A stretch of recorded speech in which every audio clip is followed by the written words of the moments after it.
Acompanhe agora mais um tema doutrinário do Evangelho de Jesus. Boa noite, sejam muito bem-vindos. Cumprimentamos os que nos assistem pelas redes sociais. Mas queremos cumprimentar especialmente os que vieram para o trabalho de hoje, porque a gente entende da importância de rendermos louvor a Deus sempre. Mas no final de ano, isso é necessário que rendamos louvor a Deus para o agradecimento. Quantas experiências, quantas situações passamos nesse período e vencemos todas elas, porque estamos aqui nesse momento para louvar, para agradecer e também para pedir a Deus a misericórdia para as nossas vidas. Um dia muito especial onde nós fazemos o balanço do que realizamos durante todo este ano. Na verdade, o 1º de janeiro, ou 31 de dezembro, ele inicia-se com o calendário gregoriano, numa referência ao Papa Gregório XIII. Ele faz uma correção no calendário juliano, que era uma referência ao imperador romano Júlio César. E, nesse momento, ele institui por decreto que o 1º dia do ano, janeiro, uma homenagem ao deus romano Jano, deus dos politeístas, Jano, daí vem a palavra janeiro, seria nessa data. E esse deus era um deus interessante, porque ele tinha duas faces. Uma face para o presente e uma face para o passado. E é exatamente isso que a gente faz no dia 31 de dezembro a 1º de janeiro. A gente olha e todas as televisões, jornais, a mídia, de um modo geral, traz uma retrospectiva mostrando o que passou e a proposta para o que virá. Mas Luís de Camões, que é um poeta português, autor dos Lusíadas, que é um dos poemas mais emblemáticos de toda a literatura mundial, e em especial da literatura de língua portuguesa, nesse poema, é um poema épico, é muito extenso, ele fala sobre o amor de Pedro I de Portugal e Inês de Castro, que eventualmente nós já falamos aqui também sobre essa história, que é uma história de amor muito linda e que Chico Xavier também registrou em um livro que se chama O Amor de Inês de Castro, e é psicografado pelo Chico, e a autora do livro é a própria Inês. Essa Inês foi recebida no plano espiritual por veneranda Isabel de Aragão, que era avó do Pedro I de Portugal. E esse Luís de Camões, ele diz: jamais haverá ano novo se continuar a copiar os erros dos anos velhos. Jamais haverá ano novo se continuar a copiar os erros dos anos velhos. E é isso que a gente faz. A gente está sempre copiando os erros anteriores desta encarnação e de outras encarnações também. Daí a importância do esforço que devemos ter para mudar a tônica dos nossos equívocos e a gente acertar mais e errar menos. E, nesse sentido, nós vamos buscar, nesse balanço que a gente tem que fazer, ou que fazemos sempre no final do ano, vamos buscar nesse livro que a gente já falou sobre ele, Opinião Espírita, já lemos algumas mensagens dele, que é psicografado pelo Chico e traz mensagens de André Luiz e Emmanuel. E ele, nesse item, no capítulo 1, ele fala: examinemos a nós mesmos. E ele tem tudo a ver a esse balanço, esse examinar a nossa vida, o que fizemos e quais as nossas pretensões. E ele começa assim: o dever do espírita cristão é tornar-se progressivamente melhor. Ele está falando que é dever, é obrigação nossa nos tornarmos melhores. Útil, assim, verificar de quando em quando, com rigoroso exame pessoal, a nossa verdadeira situação íntima. É a análise mesmo que a gente tem que fazer naquela questão do conhece-se a ti mesmo, que é a 919 do Livro dos Espíritos. E agora vem uma terceira, que essa aqui a gente balança mesmo. Ele diz assim: espírita que não progride durante 3 anos sucessivos permanece estacionário. 3 anos. E aí, então, a gente vai sair daqui hoje e pensar, nesses 3 anos, últimos anos, onde é que foi que eu melhorei? Porque, às vezes, a gente está estacionado mesmo, não melhorou nada, porque continuou orgulhoso, vaidoso, ciumento, melindroso e por aí vai, os mesmos equívocos. Testa a paciência própria. Estás mais calmo, afável e compreensivo? Será que nós estamos mais compreensíveis agora, nesse momento, nesse ano, ficamos mais compreensíveis? Porque foi um ano de muitos testemunhos que nos mostrou o que éramos com relação a todas as situações. Foi um ano complicado para todos nós brasileiros. Será que a gente foi mais afável, mais compreensível esse ano? Então, é outra consideração trazida. Inquire as tuas relações na experiência doméstica. Porque, às vezes, a gente é bonzinho fora, né? E dentro de casa é aquela dificuldade de reclamações, de palavrões, de xingamentos, de maus tratos, e a gente está vendo isso todo dia aí também na mídia, com desfechos gravíssimos, situações gravíssimas, porque começa com pouco e daí a pouquinho já se perdeu totalmente as estribeiras e as pessoas agindo de maneira indelicada ou às vezes até arbitrária mesmo. Investiga as atividades que te competem no templo doutrinário. Colaboras com mais euforia na seara do Senhor. Nós temos também falado muito sobre isso aqui, que nós não podemos ficar naquela fase de só ir à casa espírita para cumprir o compromisso da casa espírita. O espírita é espírita 24 horas por dia, uma semana toda, um mês, um ano, a eternidade. E o propósito da doutrina espírita é a caridade. Então, a gente também tem que sair daqui, nesse balanço de final de ano, imaginando qual foi a minha caridade, o que eu fiz esse ano de caridade. Porque, de repente, a gente está só cumprindo por tabela compromissos que a gente imagina que a consciência nos deixou tranquilos, e aí a gente sabe que, às vezes, pode fazer, ou às vezes não, sempre poderemos fazer mais. O grande exemplo é Francisco Cândido Xavier. Nós não sublinhamos todas as falas, as mensagens, algumas que a gente achou que era mais conveniente, por isso não iremos ler todas. Usa mais intensamente os pronomes nós, nosso, nossa, e menos os determinativos eu, meu e minha, sobretudo quando a gente trabalha em grupo. A gente não pode falar eu fiz, nós fizemos. Até já há pouco tempo fizemos uma palestra sobre esse mesmo tema lá na mansão. Então, eu não posso chegar e falar assim, eu coloquei a água na mesa. Nós colocamos, pode ser uma pessoa só, nós colocamos a água à mesa, porque é um trabalho de equipe, é um trabalho coletivo, o trabalho que é realizado dentro da casa espírita. E quando a gente percebe, porque eventualmente a gente percebe isso sim, a gente nota que a pessoa não tem ainda esse espírito de grupo. Então, somos nós que estamos fazendo. É grupo, é todo mundo reunido. Estudas mais profundamente a doutrina que professas?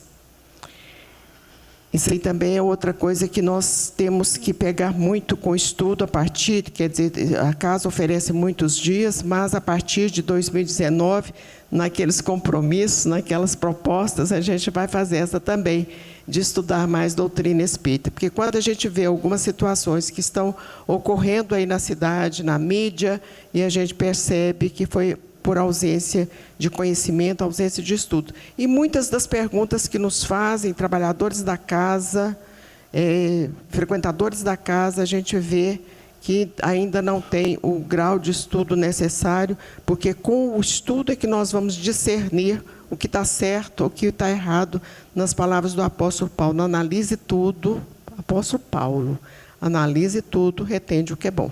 Então, é isso que nós temos que fazer dentro da casa espírita. Entendes melhor a função da dor?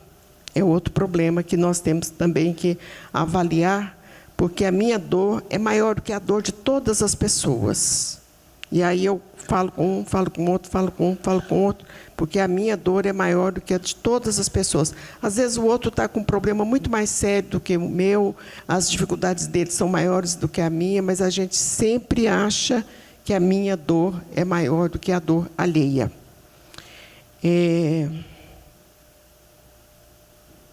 Não te iludas. Um dia que se foi, é mais uma cota de responsabilidade, mais um passo rumo à vida espiritual, mais uma oportunidade valorizada e perdida. O dia que se for o tempo perdido, ele não volta.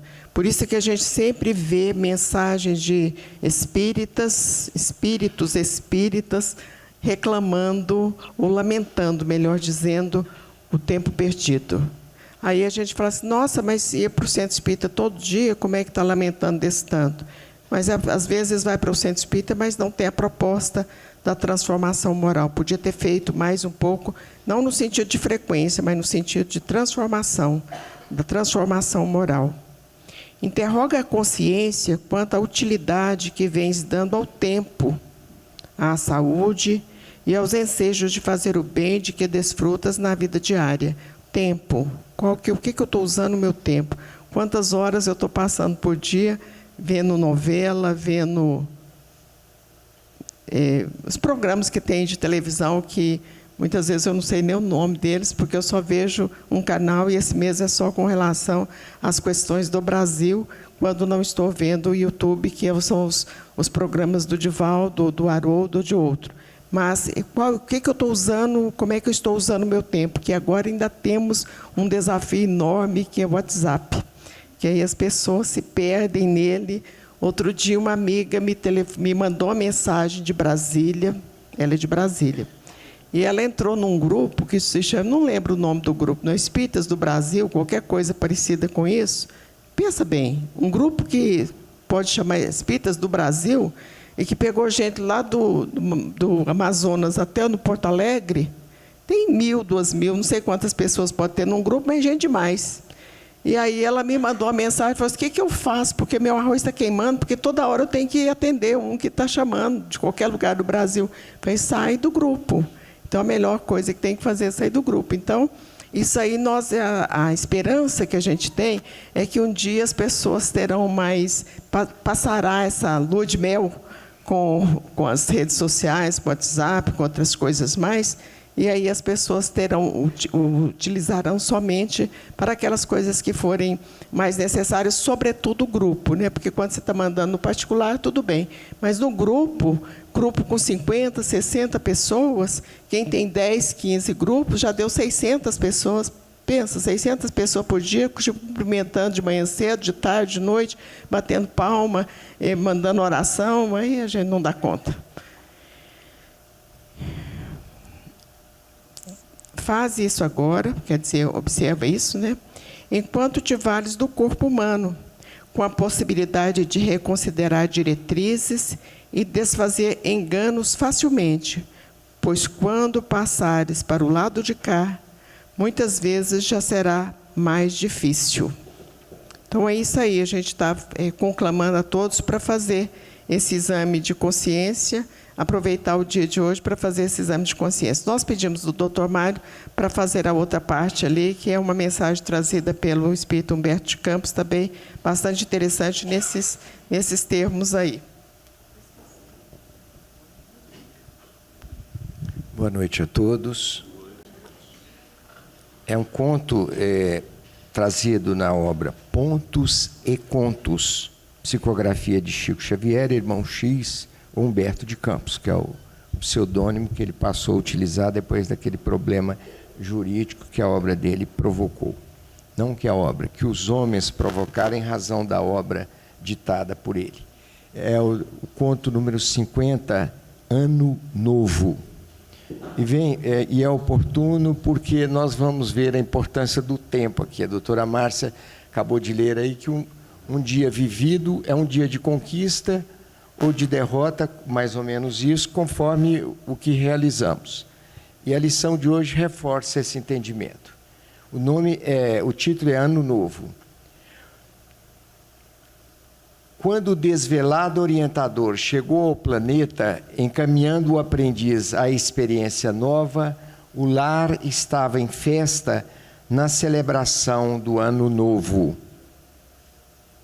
Músicas alegres embalavam a casa, flores festivas enfeitavam a mesa lauta ou farta.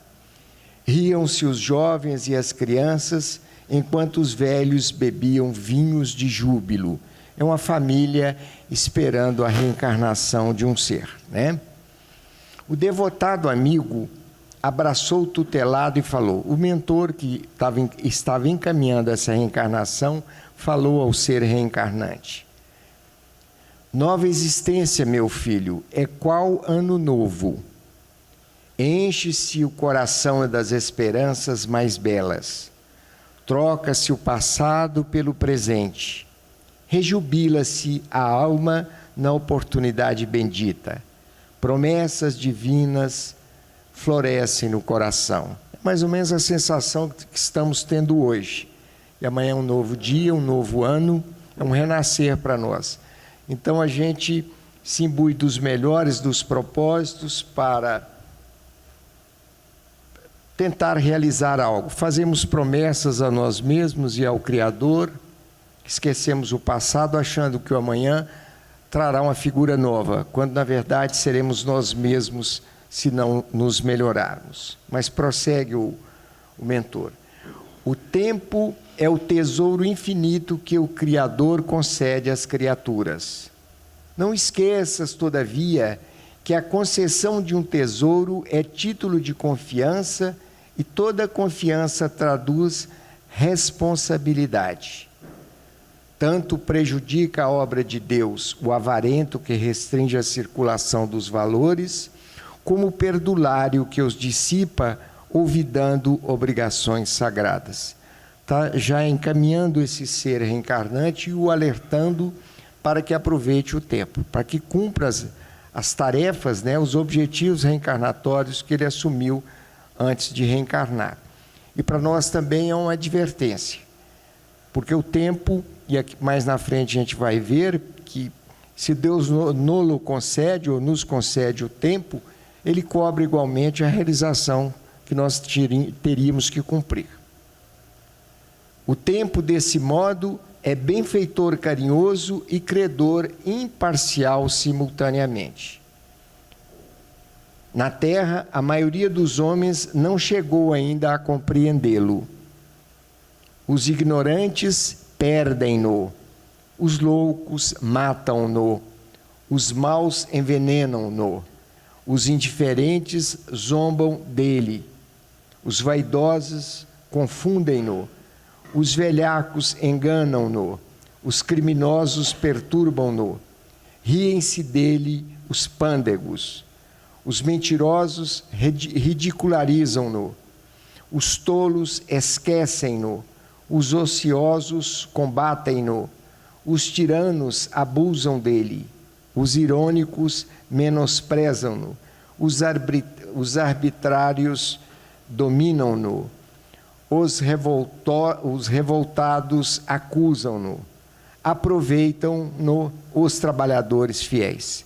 Então, para uma reflexão, se não agora, mas hoje mais tarde ou amanhã, em qual desses aqui a gente se enquadra, né? No que se refere à utilização do tempo. Nós o desperdiçamos, debochamos dele, ironizamos daqueles que são disciplinados, cuidadosos. Qual que é o nosso comportamento frente ao nosso tempo?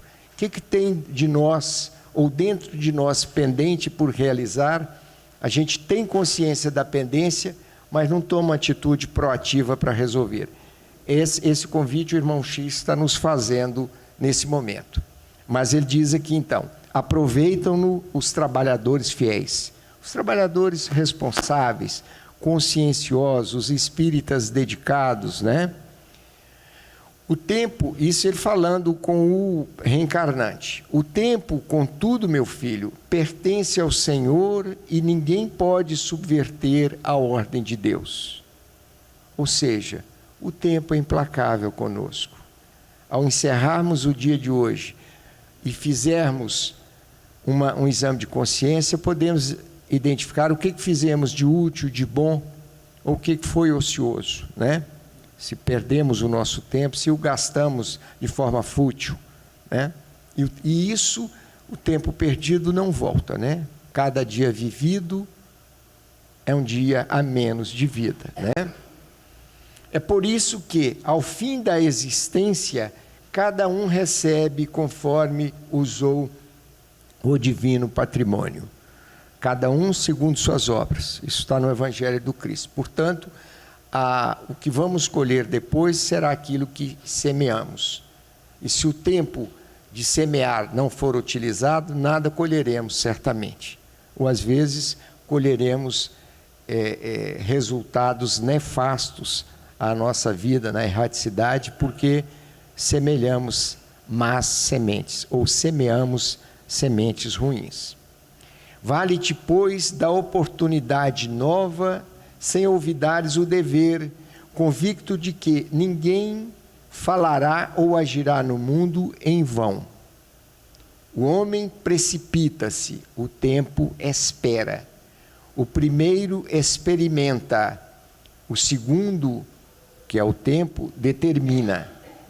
Se atingiste a alegria de recomeçar, isso o mentor falando para o reencarnante, você foi agraciado com o recomeço, alcançarás igualmente o dia de acertar, de fechar a contabilidade, né?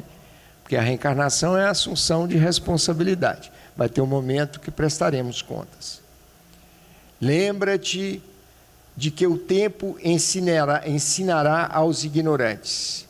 O tempo anulará os loucos, envenenará os maus, zombará dos indiferentes, confundirá os vaidosos, esclarecerá os velhacos, perturbará os criminosos, surpreenderá os pândegos, ridicularizará os mentirosos, corrigirá os tolos,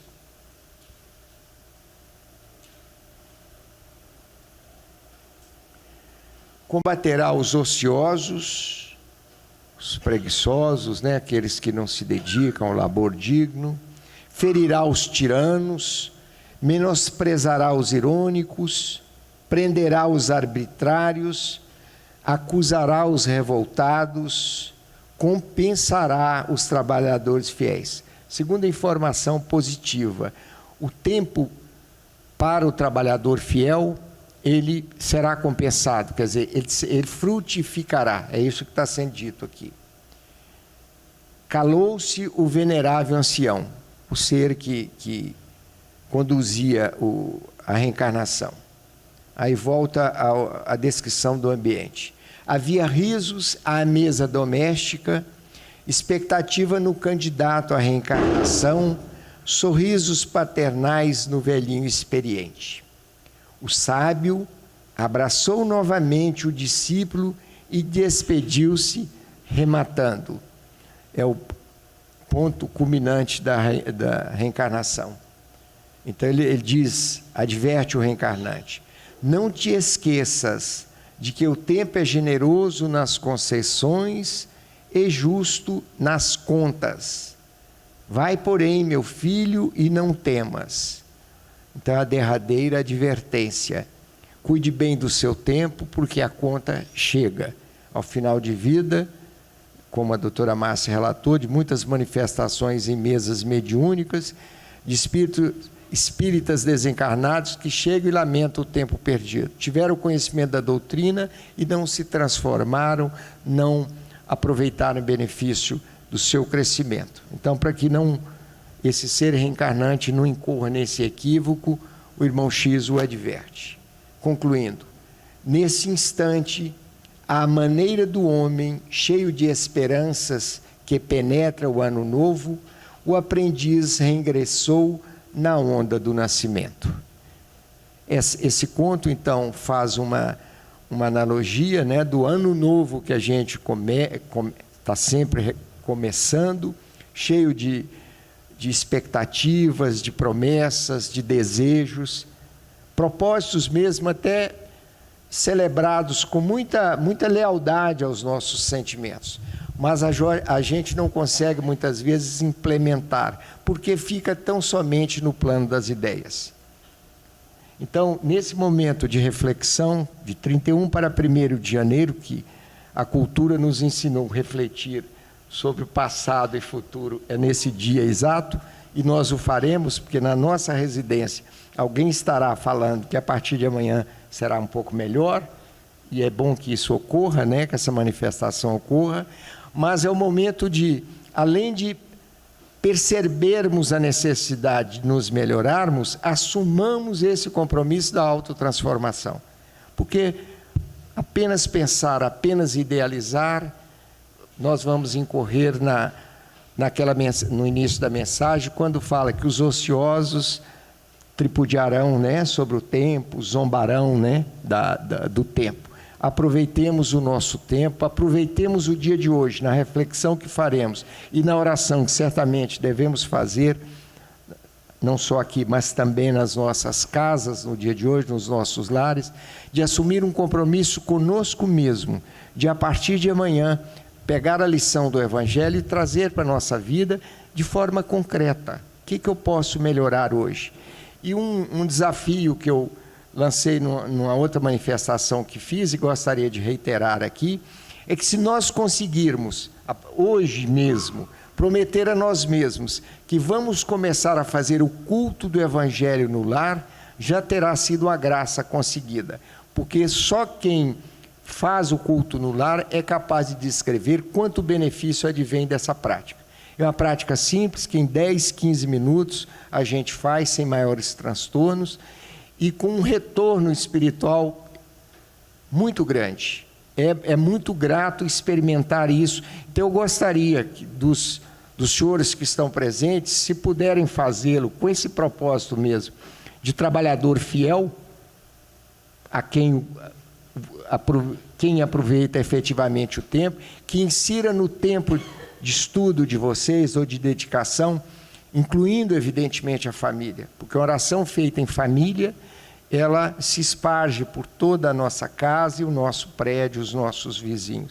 Que possamos aproveitar o nosso tempo, incluindo essa tarefa, que é simples e breve, mas de um conteúdo espiritual transcendente, muito importante para nós. Que o ano novo seja para nós, então, um aproveitamento do tempo, um renascimento para nós, não nos esquecendo que o maior homenageado nesse caminho nosso há de ser o Jesus Cristo, porque Ele é o nosso norte, Ele que nos deu o caminho do Evangelho. Que o Cristo nos ampare a todos, um feliz ano novo para todos nós, muita saúde. Fiquem com Deus. Nós agradecemos muito, doutor Mário. Lembrando mais uma vez, Camões, Luiz de Camões, jamais haverá ano novo se continuar a copiar os erros dos anos velhos. Anotem isso aí, pra gente.